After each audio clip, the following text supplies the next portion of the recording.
Jadi ada pidato persuasif. Jadi biasanya digunakan dalam kampanye ya, biasanya begini ya, pidato persuasif.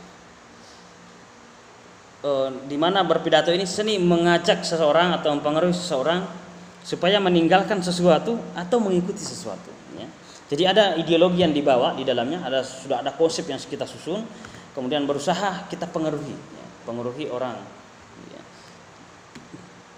Bisa dengan membujuk untuk demi perubahan, bisa dengan keuntungan tertentu. Ya.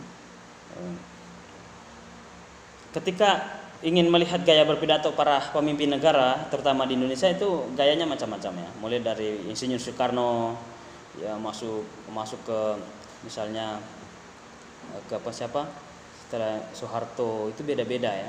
Kemudian masuk ke Gus Dur ya, ke Haji Abdurrahman Wahid, ke B.J. Habibie, itu kan Megawati, itu macam-macam sampai ke Presiden Joko Widodo ya. Itu sangat berbeda konsepnya dan metode yang digunakan gitu kan. Masing-masing sebenarnya untuk mempengaruhi. SBY sering tanpa konsep, kalaupun ada konsep hanya gambaran-gambaran pokoknya, dan kadang-kadang menunjukkan rasa empati, rasa sedih atau ingin dukungan dari masyarakat tentang keluh kesah yang dihadapi. Itu di tempat saya kalau dulu Presiden SBY berpidato itu banyak ibu-ibu yang menangis. Banyak ibu-ibu yang menangis ketika mendengar pidatonya karena terharu, ada yang karena ikut sedih, larut terhadap apa yang disampaikan ya. Ada yang mengatakan itu pidato yang keluh kesah ya. Macam-macam pidatonya kan. Tapi itu mempengaruhi. Itu salah satu teknik pidato yang persuasif ya. Oke, mempengaruhi orang bisa dengan untuk perubahan, bisa dengan keuntungan pribadi. Ada juga yang berpidato full membaca konsep ya. Kelemahannya begitu, dia tidak bisa mengembangkan apa yang terjadi di ruangan itu ya. Ya misalnya yang baru hadir tadi bisa masuk dalam percakapan pidato, tapi karena teksnya sudah baku, mereka diabaikan ya gitu. Mungkin ada yang latarnya berbeda, kita ketahui di forum itu yang bisa kita jadikan sebagai bahan pidato yang menarik, tapi karena teksnya sudah jadi dan dibaca terus, itu membuat kita mengabaikan audisi-audisi yang lain. Yang kedua, kontak mata dan kontak dengan audisi itu agak ada jarak ya, ada jarak karena kita lebih fokus ke teks. Itu juga kekurangannya. Itu, dan sedikit yang memakai konsep itu. Yang banyak digunakan adalah poin-poin besarnya ya, bukan full teksnya dibaca. Untung kalau dikuasai, tapi kalau tidak dikuasai maknanya maka tidak bisa dihayati.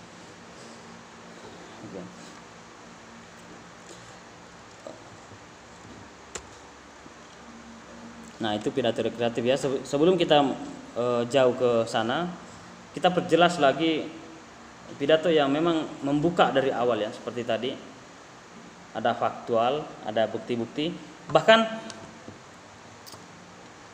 sejarah pun Anda bisa mengungkapkan suatu sejarah tetapi dengan perspektif yang berbeda.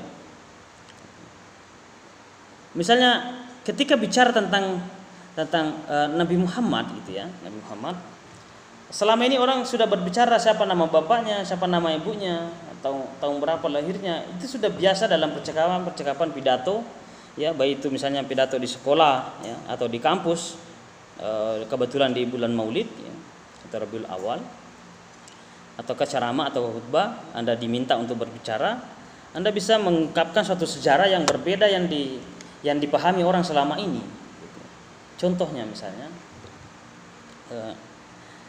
dalam buku Ahmad Mansur Suryanegara berjudul Api Sejarah jilid 1 warna hitam sampulnya, kira-kira tebalnya sekitar 2,4 cm, dikatakan bahwa Rasulullah dalam perjalanan sejarahnya ketika berdagang menelusuri 14 negara. Maka menurut saya, ketika ada ungkapan yang mengatakan atau tafsir yang mengatakan ummi adalah orang yang bodoh, tidak terpelajar atau tidak berpengetahuan, maka fakta sejarah ini membantah tafsir itu. Alasan pertama, ketika seseorang berdagang di suatu negara tanpa memahami bahasa orang di negara itu, bagaimana mungkin kesuksesan bisa terjadi? Faktanya Rasulullah sangat sukses dalam berdagang. Ahmad Mansur Siranegara mengatakan 14 negara yang dikunjungi Nabi, maka setidaknya minimal ada 14 bahasa yang dikuasai Nabi Muhammad.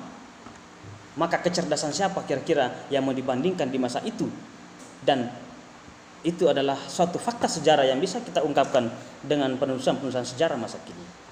Maka menurut saya, Umi bukanlah orang yang bodoh, bukanlah orang yang terbelakang. Oke. Itu yang bisa Anda gunakan ya, cara membuka dan cara menyampaikan ajaran Islam, tapi dalam sudut pandang yang berbeda, dilengkapi referensi, dilengkapi para peneliti dan penulis para tokoh. Salah satu bukti kesuksesan Rasulullah dalam berdagang, sebelum berdagang Rasulullah sudah bernegosiasi dengan kambing. Karena dari kecil ditempa untuk menjadi seorang pemimpin, meskipun tidak ada salah satu di antara mereka memahami bahwa itu adalah suatu rasul yang akan datang atau suatu rasul menjadi suatu rasul yang terakhir. Kecuali nanti Bukhairah ketika perjalanan Rasulullah membawa dagangan Siti Khadijah, kemudian ada pendeta yang sudah memahami itu dalam kitabnya. Tapi sebelumnya itu mereka tidak memahami Muhammad itu akan menjadi nabi. Dia terutama di para kalangan sahabat, apalagi masyarakat biasa. Tetapi Rasulullah itu sudah diajarkan untuk menjadi seorang pemimpin. Yang pertama mengembala kambingnya, umur 6 tahun sampai 12 tahun. Jadi ada 6 tahun lamanya mengembala. Jadi salah satu penelitian bahwa salah satu binatang jinak yang cukup susah untuk dipelihara adalah kambing. Banyak teknik yang harus kita gunakan. Nah, Rasulullah diajarkan di situ, ditempa di situ. Kemudian setelah Nabi melakukan aktivitas itu, Rasulullah berpindah ke aktivitas yang lain, yaitu berdagang. Dari umur 12 tahun sampai menjelang 40 tahun. Jadi ada sekitar berapa? Dari 40 tahun Rasulullah itu umur 40 tahun, kemudian selesai berdagang, kemudian dikurangi 12 ya. Sekitar berapa? 28 tahun ya. Jadi Rasulullah itu lebih banyak habis waktunya berdagang dibanding menjadi Rasul. Jadi umur 40 tahun, meninggal umur 63 tahun. Itu cuma 23 tahun lamanya menyampaikan dakwah. Tapi Rasulullah mengurusi dunia itu selama 28 tahun berdagang dan 6 tahun mengembala kambing. Jadi 28 tambah 6 tahun.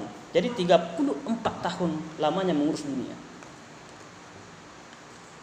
Ketika ada orang yang hanya mengurusi akhirat, maka kurang membaca perjalanan Nabi Muhammad. Nabi Muhammad itu lebih lama mengurusi dunia, tapi melakukan perbaikan, inovasi, revolusi. Salah satu kesuksesan perjalanan Rasulullah dalam berdagang, umur 25 tahun telah menjadi kaya raya. Apa buktinya? Nabi menikahi Siti Khadijah dengan mahar 20 ekor unta. Unta Madinah yang bagus itu sekitar 50 juta. Dikali 20 unta, maka Rasulullah meminang Siti Khadijah, menikahi Siti Khadijah, maharnya 1 miliar. Oleh karena itu, ketika ingin mengikuti sunnah Nabi, maka nikahilah perempuan dan maharnya 1 miliar. Kan begitu. Itu namanya sunnah Nabi. Jangan habiskan waktu Anda berdebat jenggot, cingkrang itu sunnah Nabi apa tidak. Orang berjenggot, orang berkumis itu tidak usah mengurus itu. Masih banyak sunnah-sunnah Nabi yang produktif. Anak muda 25 tahun, merdeka secara finansial, bisa menikahi orang yang dipilih, kekasih yang dipilihnya, sesuai dengan dambaan hatinya, dengan mas kawinnya emas, dan ditambah uang 1 miliar. Kan begitu. Itu namanya sunnah Rasul. Jadi saya menceritakan Rasulullah dalam perspektif sejarah, tapi dengan sudut pandang yang berbeda dengan hasil penelitian. Gitu ya. Jadi itu sudah dianggap kontroversi. Pertama, Rasulullah cerdas, menguasai banyak bahasa, mengunjungi banyak negara. Kemudian Rasulullah menikah dengan maharnya yang cukup banyak. Nah, terbukti ketika umur 40 tahun tidak ada sejarah yang menceritakan apa pekerjaan Nabi Muhammad ketika umur 40 tahun sampai 63 tahun. Padahal dia punya banyak istri, punya anak, punya cucu. Lantas bagaimana dia menghidupi? Apakah ketika ceramah diberikan amplop? Ataukah ketika sebelum mendatangi suatu tempat untuk ceramah dia memasang tarif? Nah, kan tidak. Kalau tidak berarti diberikan amplop dan memasang tarif bukan sunnah Rasul. Tapi kalau diberikan cepat mengambilnya, ya kan begitu ya. Tapi bukan jalan sesatunya. Jangan berhenti datang ke sana kalau tidak dibayar. Gitu. Karena ceramah bukanlah untuk dibayar. Nah, pertanyaan kemudian, Rasulullah dapat uang dari mana untuk menghidupi sekian banyak orang? Maka umur 40 tahun secara konsep ekonomi, Rasulullah telah merdeka secara finansial. Maka tidak ada lagi urusan dunia yang dipikirkan, kecuali untuk bagaimana agama ini bisa tersebar begitu banyak dan justru hartanya diwakafkan untuk perkembangan Islam. Jadi Rasulullah tidak hidup di Islam, tidak mencari hidup dalam Islam, tapi memberikan kehidupan pada Islam. Hari ini betapa banyak orang yang menggantungkan hidupnya dari agama. Gitu kan. Itu yang berbeda hari ini dengan perjalanan Rasulullah. Kenapa tidak ada sejarah yang menjelaskan apa yang dilakukan Nabi, apa yang dikerjakan Nabi, bertanikah, berdagangkah, ataukah beternakkah ketika umur 40 tahun ketika menjadi Rasul sampai dia meninggal? Tidak ada sejarah yang menjelaskan itu. Nah, karena tidak ada yang menjelaskan itu, maka disimpulkan karena perjalanan Rasulullah sudah kaya raya umur 25 tahun, kemudian tambah sampai umur 40 tahun, maka Rasulullah merdeka secara finansial. Artinya asetnya terus berjalan, bisnisnya terus berjalan, uangnya terus mengalir tanpa dia harus turun langsung lagi. Nah, itu suatu manajemen. Anda banyak-banyak membaca buku ekonomi syariah, buku ekonomi Islam, Anda akan menemukan bagaimana kekayaan Rasulullah. Dan 10 sahabat Nabi yang dijamin masuk surga, 9 diantaranya pedagang, begitu, pebisnis. Pebisnis itu dalam teori ekonomi hanya ingin bersama dengan orang-orang yang jiwanya pebisnis. Nah, berarti kalau dikalkulasi dari 10 sahabat Nabi, 9 diantaranya pebisnis, karena Rasulullah juga pebisnis, maka nyambung cara berbicaranya. Nah, salah satu sunnah Rasul adalah berbisnis, bisnis yang halal, ya. Yang adil. Karena berbisnis yang halal yang adil adalah juga perjuangan dakwah. Oke. Nah, salah satu sunnah tambahan, ya, salah satu sunnah Rasul lagi, umur 40 tahun Anda telah merdeka secara finansial. Nah, begitu. Istri Anda mau beli mobil lagi, ada lagi, ya, ada. Mau tambah lagi mobilnya yang baru, keluaran baru, ada. Pokoknya gampang deh, tinggal tanda tangan saya di situ, keluar lagi, Bang. Nah, itu namanya merdeka secara finansial, sunnah Rasul itu. Itu sebabnya dalam Al-Quran tidak ada metode dan cara meminta-minta. Tapi yang ada dalam Al-Quran adalah memberi dengan macam-macam variasi bahasanya. Sedekah, infak, ya. Menafkahkan hartanya di jalan Allah, macam-macam. Artinya Rasulullah menerapkan konsep Quran, yaitu memberi. Terus memberi dan memberi. Dan apa yang mau diberi kalau tidak punya? Berarti harus berpunya. Maka orang Islam itu wajib hukumnya kaya supaya bisa memberi. Bukan meminta-minta. Nah, saudara, ini yang salah satu contoh, ya. Anda menyampaikan pidato itu supaya lebih menarik karena Anda punya datanya. Anda bisa mengubah perjalanan sejarah yang selama ini dipahami orang dengan fakta-fakta yang berbeda, dengan memaparkan para ahli, para tokoh, dengan perkembangan masa kini dan teman-teman masa kini, ya. Itu bisa Anda manfaatkan.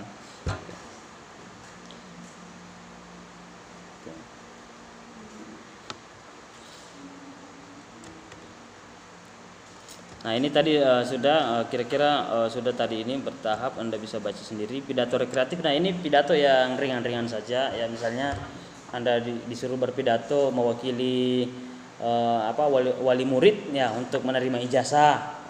Tiba-tiba Anda ditunjuk, gitu kan. Anda, kebetulan wali murid kita ada salah satunya alumni dari YAIN Salatiga, gitu kan. Ternyata ini misalnya disuruh, oh iya, baik, kita sepakati dia mewakili kita menyampaikan pidato penerima ijazah. Nah, kan gitu. Jadi itu namanya mendadak. Tapi menurut saya orang yang pintar itu tidak pernah merasa mendadak. Saya kadang-kadang kalau tiba-tiba khatibnya tidak ada, saya suruh untuk khutbah, ya, saya itu dianggap tiba-tiba mendadak. Hebatnya kok tiba-tiba mendadak, padahal saya sudah siapkan itu. Tiba-tiba saya datang ke suatu tempat, Khatibnya tidak datang berhalangan, tiba-tiba saya ditunjuk, saya sudah menyampaikan, saya sudah hafal semua, saya sudah kuasai semua, tinggal langsung menyampaikan. Tapi seolah-olah kan mendadak. Tapi bagi saya tidak ada hal yang mendadak, karena baik itu khutbah Jumat, ceramah, pidato, kuasai saja semua, ya, teknik-tekniknya, alur-alurnya, Anda merasa tidak mendadak. Begitu juga jadi imam sholat. Jadi jangan Anda langsung menjadi imam sholat secara gugup, ya, ataukah mendadak. Jangan pernah ada kata mendadak bagi mahasiswa. Mahasiswa itu sudah persiapan jauh sebelumnya. Jadi tidak usah, tidak mesti dipamerkan ke orang Anda membaca Quran, Anda menghafal Quran, Anda murajaah dan sebagainya. Tapi cukup Anda sendiri, tiba-tiba Anda disuruh, ketika disuruh silakan buktikan bahwa Anda bisa, ya. Ya Salatiga bisa juga, gitu ya. Ataukah ada pertunjukan, ada hiburan, atau ada sambutan di rumah Anda, ya, karena Anda tuan rumah, Anda menyambutnya, misalnya kalimat diawali dengan terima kasih yang sedalam-dalamnya, terima kasih yang banyak, ya, pada para tamu yang hadir, gitu, dan ini adalah kebanggaan bagi kami sebagai tuan rumah, kan begitu awalnya. Itu namanya pidato rekreatif, gitu. Silahkan dicicipi apa seadanya, gitu ya, yang seadanya lah kadarnya, ya, meskipun makanannya sangat enak tapi tetap merendah diri, gitu ya. Gitu. Kemudian mohon maaf ketika ada nanti kesalahan atau kekurangan, gitu. Jadi kemudian terima kasih lagi, ya, ketika sebelum Anda menutup. Itu teknik dalam berpidato rekreatif, ya. Jadi santai, atau pidato upacara juga bisa, ya. Dan intonasinya yang bergelombang, ya. Jadi kadang keras, kadang lembut. Apalagi ketika mulai ngantuk, ya, langsung keras aja itu, ya. Dan sebagainya. Atau humor, ya. Apalagi ada humornya itu bagus, ya. Humornya. Taksi juga enggak apa-apa ada humornya. Kebahagiaan itu, ya. Bukan senang atas kematian tetangga kita, ya, atau saudara kita, tapi menghibur mereka, ya. Karena tujuan dari taksiah itu kan menghibur keluarga, gitu, ya. Jangan menambah masalah, gitu, ya. Tiba-tiba Anda diminta ceramah taksiah, ceramah di kematian, masih ada mayatnya di situ, Anda ungkit-ungkit kejelekannya. Aduh, itu kan menambah masalah, ya. Mengungkit utangnya berapa, tolong dibayarkan segera supaya mayatnya tidak dicincang, ya, di malaikat misalnya. Itu jangan menghindari, ya. Kita berusaha menghindari itu. Dia menghibur aja, ya. Nanti setelah itu baru menagih, ya. Oke. Jadi itu semua harus ada etikanya, ya. Taksiah itu. Ulang tahun juga begitu. Jadi baca buku-buku yang bagaimana isi pembicaranya ketika ulang tahun, isi pembicaranya ketika upacara, itu macam-macam. Banyak buku, ya, yang saya rekomendasikan di RPS itu ada semua, ya. Ada semua di buku itu, teknik berpidato. Di situ banyak dijelaskan hampir semua teknik-teknik berpidato, dan berbagai macam pidato itu ada. Nah, ini tadi, ya, ada metode mendadak, ya, ada tanpa persiapan, ya. Oke. Itu tiba-tiba tadi, ya. Tapi bagi mahasiswa yang hebat itu, apalagi calon sarjana yang hebat, semuanya sudah siap. Bagi orang itu mendadak, tapi bagi Anda itu tidak, sudah biasa yang begitu.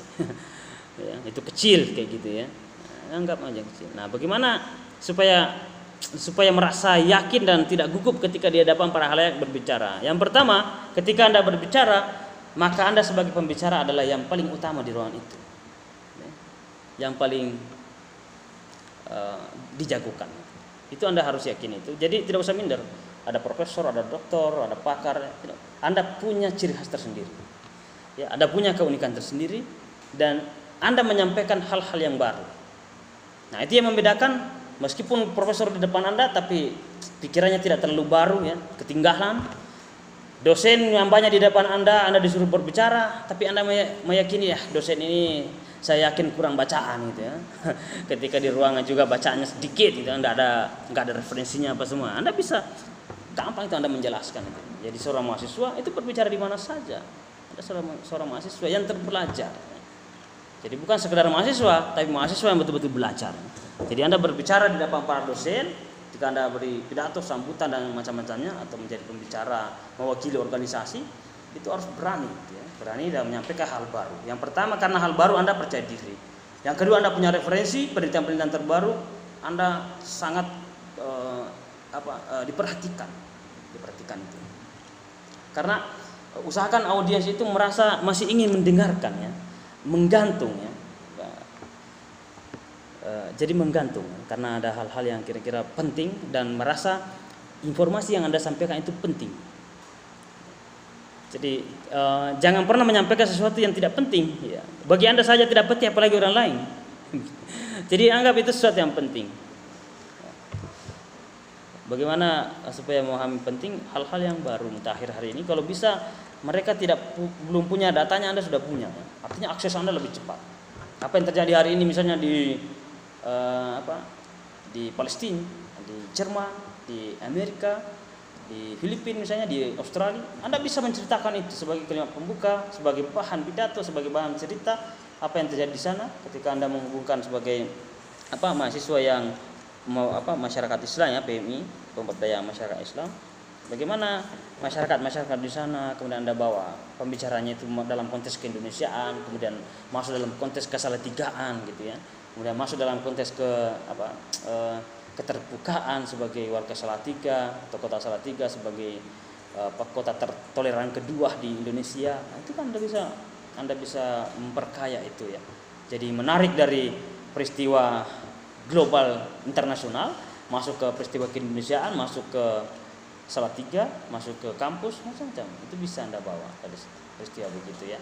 Atau Anda mulai dari bawah, pembicaranya dari kecil-kecil, toleransi Salatiga, kota tertoleran, indikatornya apa dan fakta-faktanya apa, bagaimana dengan di Manado yang mayoritas memang non-muslim, kemudian sangat menghargai muslim, maka dia juga terkenal sebagai kota yang toleran. Di sisi lain di Salatiga misalnya keterbalikannya, ya, di Salatiga misalnya mayoritas muslim tapi menghormati dan hidup selaras dengan non-muslim, itu bisa. Terus bagaimana dengan konteks keindonesiaan yang bineka, kemudian masuk konteks ke internasional, ke global. Nah, Anda bisa dari situ, ya, dari bawah ke atas, Anda bisa dari atas ke bawah. Itu tergantung situasi yang dihadapi. Jadi kalau Anda banyak menguasai, Anda tidak terlalu formal. Oh, ini yang saya sampaikan, tiba-tiba nanti kan di ruangan itu bisa berubah. Anda bisa rubah itu sesuai dengan keadaan. Oke. Bahasa yang digunakan, ya, faktor keberhasilan pidato, usahakan menggunakan bahasa yang baik, ya, yang bisa diterima orang gitu, ya. Apalagi kalau memahami di situ bukan semua orang Jawa, ya jangan pakai bahasa Jawa gitu. Nanti kan ada pesertanya yang tidak paham. Pakai aja bahasa yang umum, bahasa Indonesia gitu. Kecuali ada pesertanya yang bahasa Indonesia pun dia tidak mengerti, ya. Padahal dia orang Indonesia, itu juga masalah itu, ya. Itu nanti dilaporkan supaya diperbaiki penggunaan bahasanya. Kemudian faktor pembicara, itu tadi didukung kemampuan Anda. Audiensnya Anda bisa mengaturnya dan sebagainya, ya. Terutama penampilan pertama itu. Tampil pertama bisa dengan pantun, bisa dengan cerita, bisa dengan kisah, bisa Anda berbicara, bisa dengan fakta, ataukah menceritakan sesuatu yang dengan sudut pandang yang berbeda. Itu bisa Anda gunakan untuk menarik audiens. Lingkungan menjadi faktor keberhasilan orang berbicara. Ketika seorang pembicara hebat, hanya hebat di tengah audiens yang cocok dengannya, maksudnya cocok dalam konteks pembicaraan. Kalau ada orang yang cocok hebat berbicara dalam kelas misalnya, bicara